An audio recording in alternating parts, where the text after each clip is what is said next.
Hi hello ನಮಸ್ಕಾರ, ಎಲ್ಲರೂ ಹೇಗಿದ್ದೀರಾ? ಭಾಳ ದಿನ ನಂತರ ಅಂದರೆ ಸುಮಾರು 2 ತಿಂಗಳಾಯಿತು ನಾನು ನಿಮ್ಮ ಮುಂದೆ ಬಂದು ಒಂದು ವಿಶೇಷವಾದ ವಿಡಿಯೋದೊಂದಿಗೆ ನಾನು ನಿಮ್ಮ ಮುಂದೆ ಬಂದಿದ್ದೀನಿ.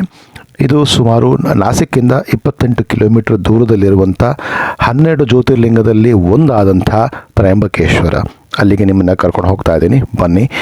ಇದು ಭಾಳ ವಿಶೇಷವಾದಂಥ ಬ್ರಹ್ಮಗಿರಿ ಹಾಗೂ ಗೋದಾವರಿ ತಟದಲ್ಲಿರುವಂಥ ಒಂದು ವಿಶೇಷವಾದ ದೇವಸ್ಥಾನ. ಈ ದೇವಸ್ಥಾನ ಬರೀ ಶಿವನಿಗೆ ಮಾತ್ರ ಸಮರ್ಪಿತವೇ ಆಗಿಲ್ಲ, ಅದಲ್ಲದೆ ಬ್ರಹ್ಮ ವಿಷ್ಣು ಕೂಡ ಇಲ್ಲಿ ನೆಲೆಸಿದ್ದಾರೆ. 3 ಜನ, ಬ್ರಹ್ಮ ವಿಷ್ಣು ಮಹೇಶ್ವರ 3 ಜನ ಕೂಡ ಇಲ್ಲಿ ನೆಲೆಸಿದ್ದಾರೆ.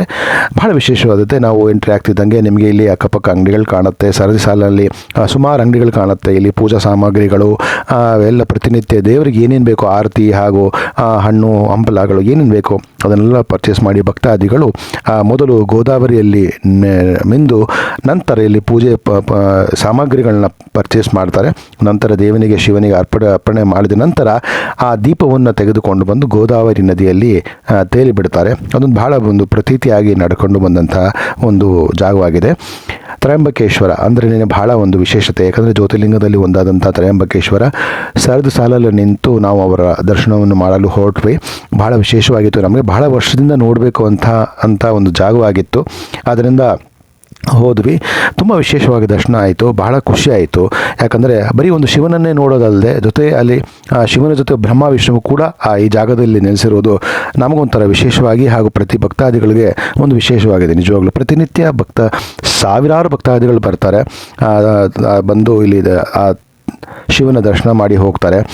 ಹತ್ತಿರದಲ್ಲಿ ನಮಗೆ ಗೋರಾರಾಮ ದೇವಸ್ಥಾನ ಕೂಡ ಕಾಣ್ಬೋದು, ಮತ್ತು ಪಂಚವಟಿ ಕೂಡ ಇಲ್ಲಿ ಸೀತೆ ನೆಲೆಸಿದಂಥ ಪಂಚವಟಿ ಮತ್ತು ಆಂಜನೇಯ ದೇವಸ್ಥಾನ ಕೂಡ ನಾವು ಇಲ್ಲಿ ನೋಡ್ಬೋದು.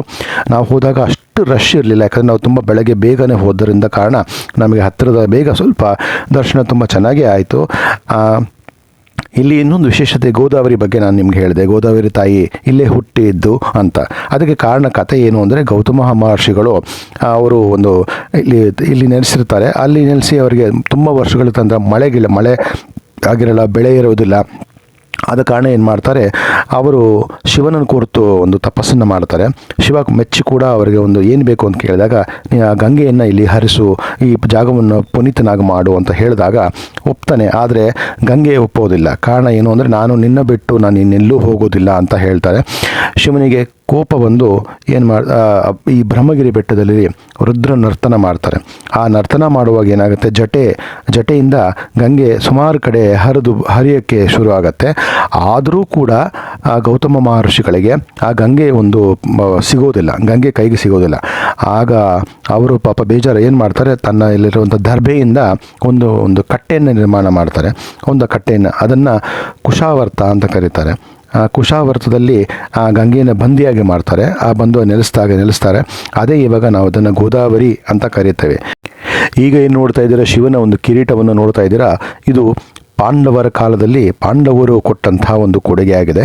ಇದು ವಜ್ರಖಚಿತ ರತ್ನವುಳ್ಳಂತಹ ಒಂದು ಕಿರೀಟ ನೋಡ್ತಾ ಇದ್ದೀರಾ. ಶಿವಲಿಂಗವನ್ನು, ಇದೇ ತ್ರಯಂಬಕೇಶ್ವರ.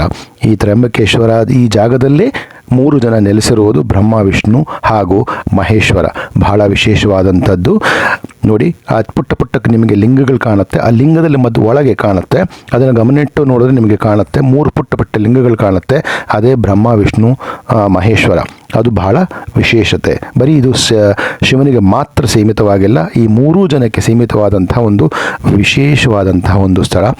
ಇದೇ ಕಿರೀಟ ನಾನು ಹೇಳಿದ್ದು ಪಾಂಡವರು ಕೊಟ್ಟಂಥ ಕೊಡುಗೆ ಅಂತ. ಪ್ರತಿನಿತ್ಯ ಬಹಳ ಜನರು ಬರ್ತಾರೆ, ಬಹಳ ಲಕ್ಷಾಂತರ ಜನರು ಬಂದು ದರ್ಶನ ಮಾಡ್ತಾರೆ. ಇಲ್ಲಿ ಗೋದಾವರಿ ನದಿಯಲ್ಲಿ ಸ್ನಾನ ಮಾಡಿ ಮಿಂದು ದೇವರ ದರ್ಶನ ಮಾಡ್ತಾರೆ. ನೀವು ಶಿವಲಿಂಗವನ್ನು ನೋಡ್ತಾ ಇದ್ದೀರಾ, ಅಭಿಷೇಕ ನಡೀತಾ ಇದೆ. ಬಹಳ ವಿಶೇಷತೆ. ನಿಜವಾಗ್ಲೂ ಒಮ್ಮೆ ಆದರೂ ಈ 12 ಜ್ಯೋತಿರ್ಲಿಂಗದಲ್ಲಿ ಈ ಒಂದು ಜ್ಯೋತಿರ್ಲಿಂಗವನ್ನು ನಾವು ಬಂದು ನೋಡಲೇಬೇಕು, 12ನ್ನೂ ನೋಡಬೇಕು. ಇದು ಬಹಳ ವಿಶೇಷತೆ. ಇದೇ ನೋಡಿ ಕುಶಾವರ್ತ, ಅಂದರೆ ಗೌತಮ ಮಹರ್ಷಿಗಳು ದರ್ಬೆಯಿಂದ ಕಟ್ಟಿ ಗಂಗೆಯನ್ನು ತಡೆದಂಥ ಒಂದು ಜಾಗ. ಅದೇ ಇವಾಗ ನಾವು ಅದನ್ನು ಗೋದಾವರಿ ಅಂತ ಕರೀತೇವೆ. ಲಕ್ಷಾಂತರ ಜನರು ಈ ನದಿಯಲ್ಲಿ ಪ್ರತಿನಿತ್ಯ ಸ್ನಾನ ಮಾಡಿ ಶಿವನ ಪೂಜೆ ಮಾಡ್ತಾರೆ. ಈ ಗೋದಾವರಿಯೇ ನಾ ಹೇಳಿದ ಹಾಗೆ ಅದು ರಾಜಮುಂಡ್ರಿವರೆಗೂ, ಆಂಧ್ರ ಪ್ರದೇಶದ ರಾಜಮುಂಡ್ರಿವರೆಗೂ ಹರಿದು ಬರುತ್ತೆ, ನಂತರ ಸಮುದ್ರಕ್ಕೆ ಸೇರುತ್ತೆ. ನಾನು ಇದು ಹೇಳಿದಾಗೆ ಇದು ಈ ದೇವಸ್ಥಾನ ಪೂರ್ತಿ ಕರಿ ಕಲ್ಲಿನ ಶಿಲ್ಪದಿಂದ ಮಾಡಲ್ಪಟ್ಟಿದೆ. ಮತ್ತು ಆಗಿನ ಕಾಲದ ಬಾಲಾಜಿ ಪೇಶ್ವೆ ಅವರ ದಂಪತಿಗಳ ಟೈಮಲ್ಲಿ ಸುಮಾರು 18ನೇ ಶತಮಾನದಲ್ಲಿ ನಿರ್ಮಿತಗೊಂಡಿತ್ತು ಅಂತ ಹೇಳಲಾಗತ್ತೆ ಈ ದೇವಸ್ಥಾನವನ್ನು. ಅವರು ಇದನ್ನು ನಿರ್ಮಾಣ ಮಾಡಿ ಇದನ್ನೆಲ್ಲ ಕಟ್ಟಿದ್ರು ಕಪ್ಪು ಶಿಲೆಯಲ್ಲಿ ಅಂತ ಹೇಳಲಾಗತ್ತೆ. ಅಕ್ಕಪಕ್ಕ ನಿಮಗೆ ನೋಡಿದ್ರೆ ಗಣೇಶ ಕಾಣುತ್ತೆ, ಆಂಜನೇಯ, ಬಹಳ ವಿಶೇಷವಾದಂಥ ಒಂದು ಅಲಂಕೃತವಾದಂಥ ಒಂದು ಬ್ಯೂಟಿಫುಲ್ ಆದಂಥ ನಿಮಗೊಂದು ಎನ್ವೈರ್ಮೆಂಟ್ನ ನೋಡ್ಬೋದು. ತುಂಬ ಪವಿತ್ರತೆಯಿಂದ ಕೂಡಿದಂಥ ಜಾಗ. ಹೋಪ್ ನಿಮಗೆ ಈ ವಿಡಿಯೋ ಬಹಳ ಇಷ್ಟ ಆಯಿತು ಅಂತ ಭಾವಿಸ್ತಾ ನಾನು ಮತ್ತೊಮ್ಮೆ ಒಂದು ಪವಿತ್ರವಾದ ಕ್ಷೇತ್ರದೊಂದಿಗೆ ನಾನು ನಿಮ್ಮನ್ನು ಭೇಟಿ ಆಗ್ತೇನೆ. ಅಲ್ಲಿವರೆಗೂ ಆ ತ್ರಂಬಕೇಶ್ವರ ನಿಮ್ಮೆಲ್ಲರಿಗೂ ಒಳ್ಳೇದು ಮಾಡಲಿ ಹಾಗೂ ಸಕಲ ಸಂಪನ್ನಗಳನ್ನು ಕೊಟ್ಟು ಕಾಪಾಡಲಿ ಅಂತ ಹೇಳ್ತಾ ನಾನು ಮಗದೊಮ್ಮೆ ನಿಮಗೆ ಈ ವಿಡಿಯೋ ನಮಿಸ್ತಾ ಒಳ್ಳೆಯದಾಗಲಿ ಅಂತ ಹರಿಸ್ತಾ ನಾನು ಮತ್ತೊಮ್ಮೆ ವಿಡಿಯೋ ಇನ್ನೊಂದು ಸಿಗ್ತೇನೆ. ಅಲ್ಲಿವರೆಗೂ ಟೇಕ್ ಕೇರ್, ಬಾಯ್ ಹಾಗೂ ಎಲ್ಲರಿಗೂ ಒಳ್ಳೆಯದಾಗಲಿ. Take care.